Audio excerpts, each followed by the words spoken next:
Por todo el planeta hay restos de civilizaciones antiguas. Edificios en tiempo abarrotados y ahora desiertos. Su sentido se ha perdido en el tiempo. ¿Quién levantó estos monumentos? ¿Y por qué? ¿Contienen estas construcciones la clave de antiguos secretos o conocimientos perdidos? ¿Qué misterio ocultan?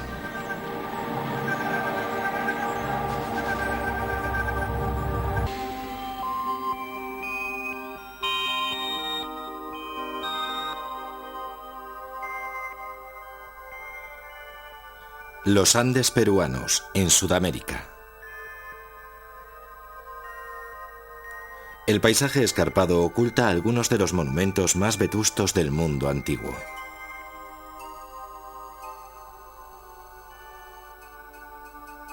Los grandes edificios levantados por los incas en el siglo XV desafían al tiempo.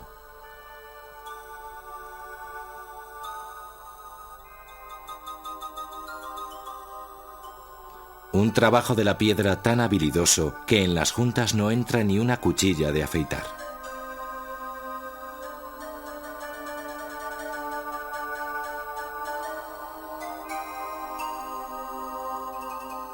Estos muros no se han movido en siglos, pero no hay mortero que los consolide.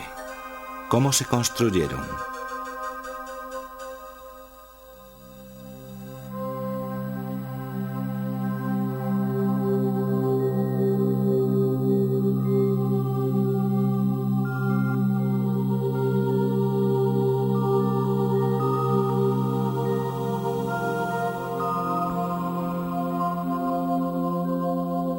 La Gran Pirámide de Gizeh, construida hace más de 4.500 años. En la época romana, Heródoto visitó el lugar y estimó que habían sido necesarios por lo menos 100.000 hombres para su construcción. Los historiadores posteriores confirmaron esta teoría. Un descubrimiento asombroso. El alojamiento de los trabajadores, pero con capacidad únicamente para la 10ª parte de ellos. El misterio se intensifica.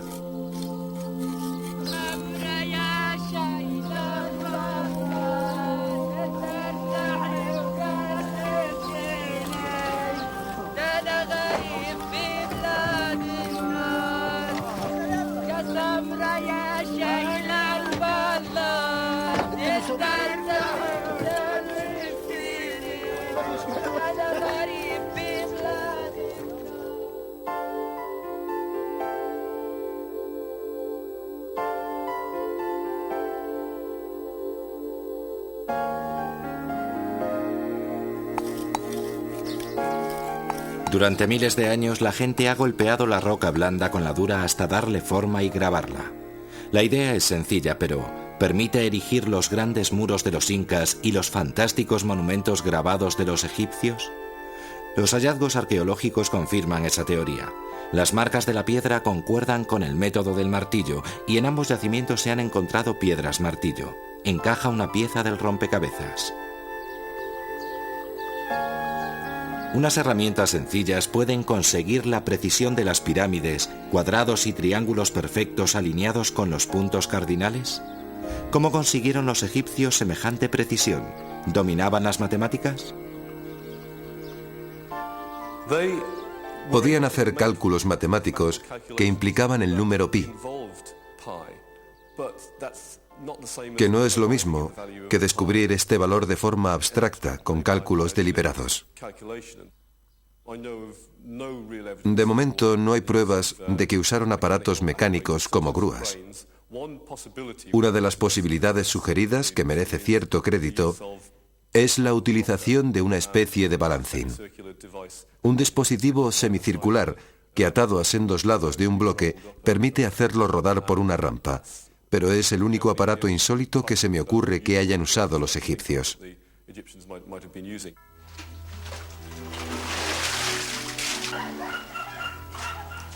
Quizá el shaduf, el método más antiguo de sacar agua, proporcionara a los constructores de pirámides una buena palanca. Los ladrillos de barro de la orilla del Nilo podían ser una base perfecta para hacer rampas sencillas. Para crear la forma piramidal final hacía falta un arquitecto imaginativo y un poco de experimentación. ¿Podemos encontrar pruebas de ensayo y error? Podemos apreciar un desarrollo gradual desde los primeros pilotes de piedra que marcaban las tumbas hasta la primera mastaba o lápida funeraria. La pirámide de Zoza en Saqqara fue un primer intento de construir los escalones de los que parte la forma piramidal. Detrás de la teoría, un arquitecto documentado, Imhotep, tan apreciado por los egipcios que posteriormente lo divinizaron.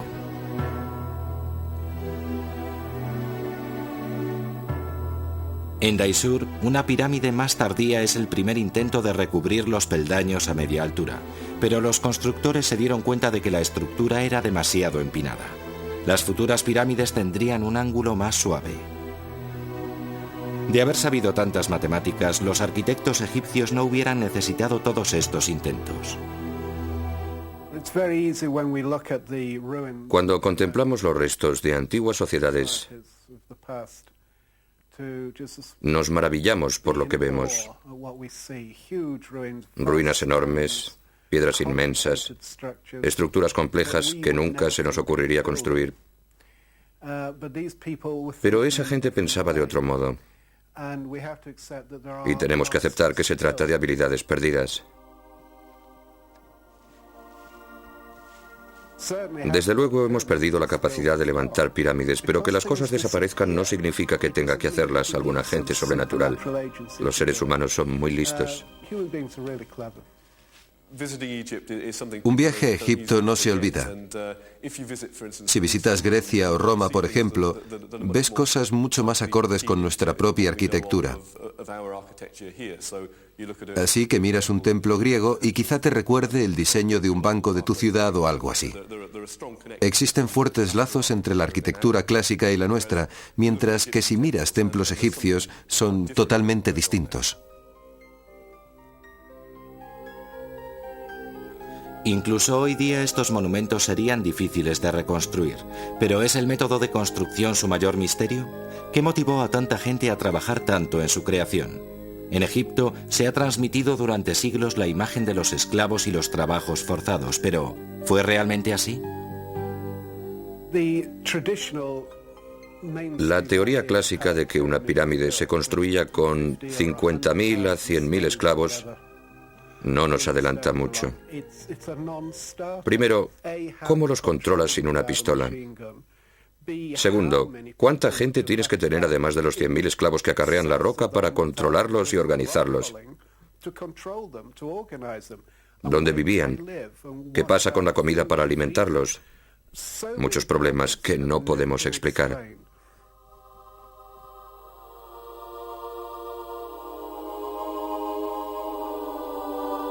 Las grandes extensiones del Sinaí, una tierra aparentemente estéril habitada por tribus nómadas.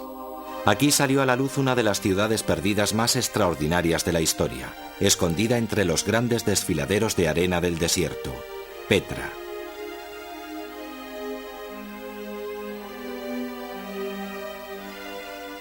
En la entrada, uno de los mayores monumentos al esfuerzo humano.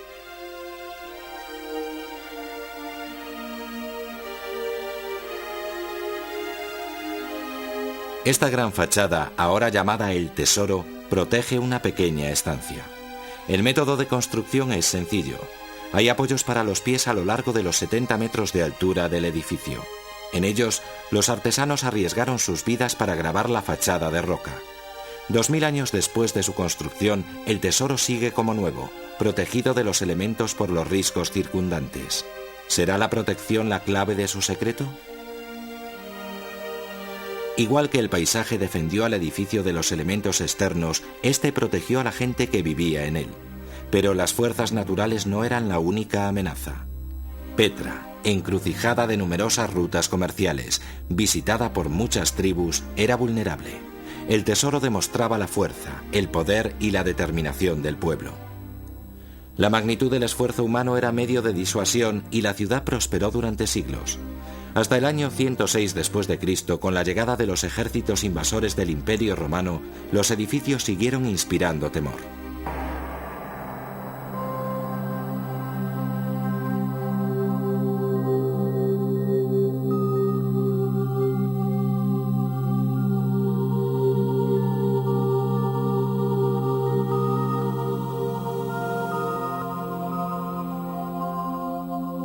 En los grandes cañones del oeste americano, las tribus nativas también dejaron grandes monumentos a su talento constructor. Escondidas entre los cañones aparecen diminutas construcciones, alcobas enterradas en la roca que protegían a sus habitantes contra los elementos y los enemigos. ¿Encaja así otra pieza del rompecabezas?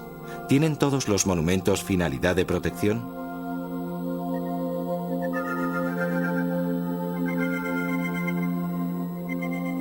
En medio del Pacífico, en la isla de Pascua, se yerguen más de 1000 estatuas de hasta 8 metros de altura que datan del siglo XII. ¿También ellas disuaden a los invasores?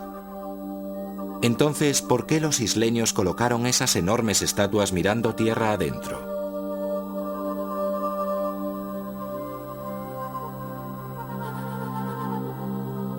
Los primeros europeos pisaron la isla de Pascua en 1722. Para aquellos marinos, el que esas gigantescas estatuas guardaran un paisaje desierto no tenía ningún sentido.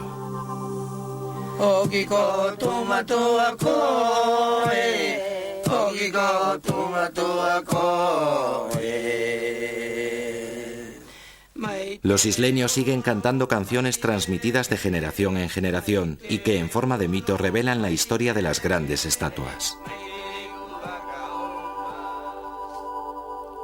Bajo las primeras piedras yacen los huesos de los antepasados y las excavaciones descubrieron una especie de cuencos ceremoniales. Investigaciones posteriores demostraron que esos recipientes se encajaban en las cuencas de los ojos de las estatuas. Los antepasados vigilaban a sus descendientes y protegían la tierra. Es el miedo no a los vivos, sino a los muertos.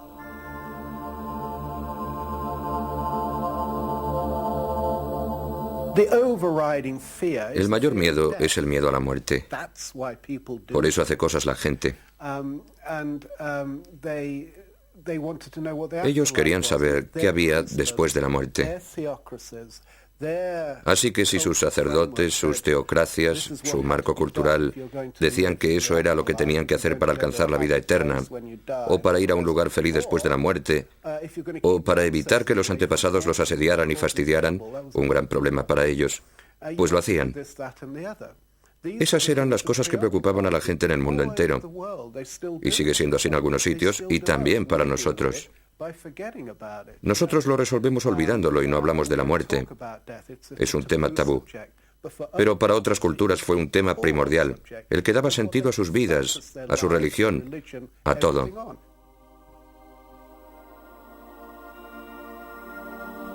Por todo el mundo se han encontrado tumbas que contienen objetos valiosos, desde cerámica hasta oro y joyas, pertenecientes a civilizaciones en las que la esperanza de vida era de tan solo 30 años.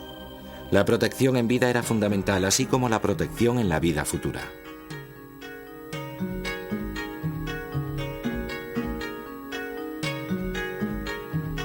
En 1974 se hizo uno de los mayores hallazgos del siglo en Xi'an, en China occidental.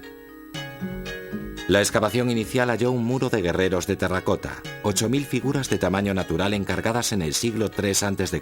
por el primer emperador de China, Qin Shi Huangdi.